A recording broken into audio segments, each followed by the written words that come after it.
নির্ধারিত দিনক্ষণ অনুযায়ী 5ই ফেব্রুয়ারি অর্থাৎ বুধবার হয়ে গেল রাজধানী দিল্লির বিধানসভা নির্বাচনের ভোট গ্রহণ পর্ব। সকাল 7টা থেকে সন্ধে 6টা পর্যন্ত চলে ভোট গ্রহণ। তারপরেই শুরু হয়ে যায় এক্সিট পোল। বিজেপি, আম আদমি পার্টি এবং কংগ্রেস কে শেষ অবধি জয়ী হবে, কারণ লড়াই হয়েছে ত্রিশঙ্কু, তা বলাই বাহুল্য। তার আগাম পূর্বাভাস পাওয়া যায় বিভিন্ন সংস্থার এক্সিট পোলের সমীক্ষা থেকে। ভারতের রাজধানী দিল্লির মসনদে কোন দল বসতে চলেছে সেই ফলাফলের দিকে সকলেরই নজর থাকে।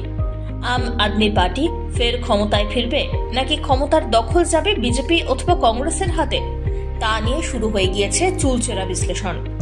13,766টি বুথে হয়েছে ভোট গ্রহণ। এবার দিল্লি বিধানসভা নির্বাচনে মোট ভোটারের সংখ্যা 1,56,00,000। আপাতত প্রার্থীদের ভাগ্যবন্দী করা রয়েছে স্ট্রং রুমে। 699 জন প্রার্থীর ভাগ্য পরীক্ষা হয়ে গেল বুধবার। শনিবার অর্থাৎ আগামী 8ই ফেব্রুয়ারি হতে চলেছে ভোট গণনা।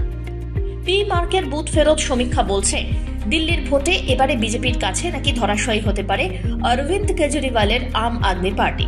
পরিসংখ্যান অনুযায়ী 70 আসনের দিল্লি বিধানসভায় আম আদমি পার্টি ওরফে আপ পেতে পারে 21 থেকে 31টি আসন, আর সেখানে বিজেপি পেতে পারে প্রায় 39 থেকে 49টি আসন।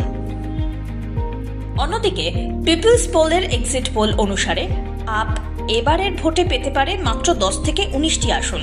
সেক্ষেত্রে বিজেপি পেতে পারে 51 থেকে 60টি আসন। তবে কংগ্রেস বা অন্যান্য দলগুলি একটি আসন নাও পেতে পারে। প্রায় একই কথা বলছে ম্যাট্রিক্স। বিজেপি 35 থেকে 40টি আসন পেতে পারে, অন্যদিকে 32 থেকে 37টি আসন পেতে পারে আপ। কংগ্রেস 0 থেকে 1টি আসন পেতে পারে বলে বুথ ফেরত সমীক্ষায় ইঙ্গিত পাওয়া যাচ্ছে। তাই এক কথায় দিল্লি থেকে এবারে কংগ্রেসকে নিরাশ হতেই ফিরতে হচ্ছে, অন্তত এমনটাই বলছে এক্সিট পোলের সমীক্ষা। উল্লেখ্য, দিল্লি বিধানসভা নির্বাচনে 70 আসনের ম্যাজিক ফিগার 36টি। তবে এবার মোদি ম্যাজিকে নাকি কুপকাত হয়ে যাবেন মাফলার ম্যান। কিন্তু গত লোকসভা নির্বাচনে ডাহা ফেল করেছিল এক্সিট পোল। সব সমীক্ষাকে এক কথায় পাল্টে দিয়েছিল জনতার রায়। তাই দিল্লিতে শেষ পর্যন্ত শেষ হাসি কে হাসবেন সেটা জানতে অপেক্ষা করতেই হচ্ছে আগামী 8 তারিখ পর্যন্ত। Bureau report, one India Bangla.